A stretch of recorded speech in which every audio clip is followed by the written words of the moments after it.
पर इस समय आती हुई दिख रही है। थोड़ा खबर से शुरुआत करते हैं सर। हमारी बड़ी खबर है ये। अगले महीने से यानी कि सैटरडे से 1 अक्टूबर से संडे से 1 अक्टूबर से दक्षिण भारत में सीमेंट के दाम बढ़ने वाले हैं। ये इंटरेस्टिंग है सर। सूत्रों के हवाले से ये खबर आ रही है 30 से 40 रुपए प्रति बैग ये दाम बढ़ सकते हैं। ऑलरेडी सितंबर में हमने प्राइस हाइक का ट्रेंड देखा है, एक और प्राइस हाइक होने की तैयारी में। और दीप, ये बड़ी खबर है क्योंकि दक्षिण भारत में प्राइसिंग पावर कम है और वहाँ पर अगर 30 से 40 रुपए प्रति बोरी दाम बढ़ते हैं तो ये बड़ी बात है। और ऑलरेडी सितंबर में दाम बढ़ चुके थे, तो इस बार दाम बढ़ने की एक्सपेक्टेशन नहीं है। इसका मतलब सबसे इंपॉर्टेंट चीज क्या है? सबसे इंपॉर्टेंट चीज है कि पहले से जो दाम बढ़े वो दाम जो बढ़े हुए दाम एब्जॉर्ब कर पा रहा है मार्केट, और इसीलिए कंपनियां दूसरी बार दाम बढ़ाने की कोशिश कर रही है। एक और इंटरेस्टिंग चीज है, नॉर्थ में भी आप 10 से 15 रुपए या 20 रुपए तक के दाम बढ़ने की बात कर रहे हैं। और ये डीलर्स का जो सीमेंट के डीलर्स हैं उनके चैनल चेक से ये पता चल रहा है कि 1 अक्टूबर से दक्षिण भारत और उत्तर भारत दोनों में दाम बढ़ सकते हैं। पश्चिमी भारत में, वेस्टर्न इंडिया में ऑलरेडी दाम बढ़ चुके हैं, तो शायद इस वजह से वहाँ उनका नाम नहीं आया। लेकिन दक्षिण में स्पेसिफिकली जो साउथ का मार्केट है वो थोड़ा प्राइस सेंसिटिव ज़्यादा है, वहाँ पर बढ़ाने में थोड़ी सी मुश्किल आती है। तो मेरे ख्याल से ये एक बड़ा डेवलपमेट है सीमेंट स्टॉक्स के लिए, और मुझे लगता है सीमेंट स्टॉक्स यहाँ से बढ़िया आउट परफॉर्म कर भी सकते हैं। अच्छी खबर है सीमेंट शेयरों के लिए। तो दाम बढ़ने की जो खबर आ रही है 1 अक्टूबर से, यानी कि नए महीने की शुरुआत से ही दक्षिण भारत में और उत्तर भारत में दोनों ही जगह, लेकिन दक्षिण भारत में ज्यादा दाम बढ़ने की तैयारी होती दिख रही है। ये इंटरेस्टिंग है। तो सीमेंट सेक्टर आज फोकस में रहेगा। हाँ, सेक्टर रहेगा। वैसे भी पिछले 1-2 दिनों से बाजार के कमजोर मूड के बावजूद सीमेंट शेयर होल्ड करने की कोशिश कर रहे हैं। इसकी वजह भी यही है, कहीं ना कहीं प्राइसिंग पावर आ रहा है, डिमांड स्ट्रॉन्ग है दीप, डिमांड बहुत स्ट्रॉन्ग है, प्राइसिंग पावर है।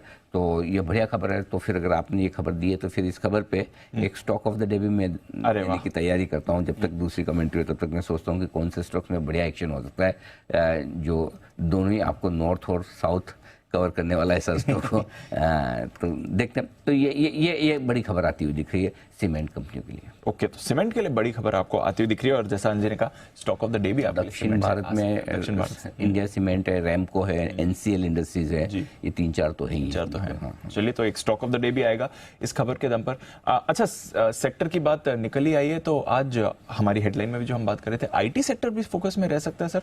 एक जबरदस्त रिपोर्ट आई है मॉर्गन स्टैनली की तरफ से आईटी पर, ऑफ ऑल द सेक्टर्स। ये इंटरेस्टिंग होने वाला है आज की। बिल्कुल दीप, और आईटी पर सेम चीज है। देखिए, सीमेंट में भी जो हुआ वो अनएक्सपेक्टेड था कि साउथ में दाम बढ़ेंगे, दक्षिण में इसकी उम्मीद नहीं है किसी को।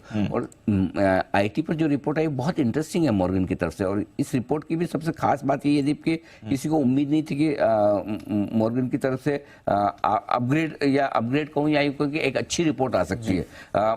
इस रिपोर्ट में भी एक खास बात यह है कि इस वक्त पूरा पिछले 6 दिनों से आप देखिए, 6-7 दिनों से आईटी स्टॉक रोज गिर रहे हैं। आईटी पर इस वक्त कॉन्सेंसस बेरिश कॉल है। सबको मंदी लगती है और किसी को उम्मीद नहीं है कि इस साल में कुछ होना है। लेकिन अगले साल को लेकर जो बेहतर हो सकता है, और वित्त वर्ष 2025 जो बेहतर हो सकता है, वो प्राइस में कहीं भी नहीं आ रहा है। तो पॉइंट ये है कि अगर आप मॉर्गन स्टैनली की इस रिपोर्ट को पढ़ोगे तो आपको ये समझ में आएगा कि वित्त वर्ष 2024 छोड़ दीजिए, खराब है, सबको पता है, और वो प्राइस में आ चुका है। लेकिन वित्त वर्ष 2025 आईटी सेक्टर के लिए बेहतर होगा। और उस लिहाज से आईटी शेयरों में इनकी खरीदारी करने के लिए इनकी टॉप पिक एचसीएल टेक है दिग्गजों में। नंबर 2 पे इनके पास विप्रो और इन्फोसिस है। ये 3 स्टॉक पर ये काफ़ी पॉजिटिव है। नो डाउट लिस्ट लंबी है, बाकी कई सारे शेयरों पर पॉजिटिव भी है, लेकिन ये रिपोर्ट बेहद इंटरेस्टिंग है। और इस लिहाज से भी जरूरी है और इंटरेस्टिंग है दीप कि अब आपको लाइफ टाइम हाई के आसपास वो सेक्टर चाहिए जहां वैल्यूएशन अट्रैक्टिव है। अगर मैं आज एक ट्रेडर के तौर पर आईटी सेक्टर को देखूं तो मेरे लिए कोई मौका बनता नहीं खरीदने का।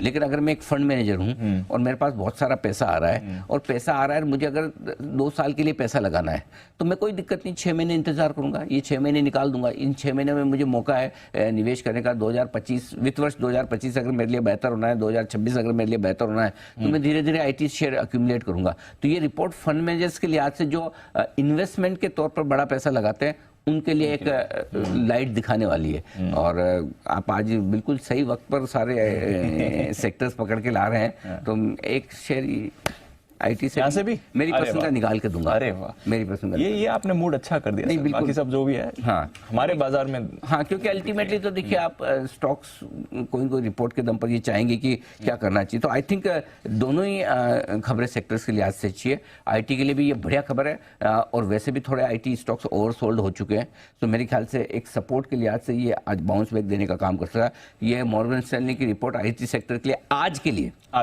के लिए संजीवनी साबित हो सकती है। बढ़िया सर। आज ही के लिए। ठीक है, चलिए, तो दो बढ़िया चीजें आपने कर दी हैं।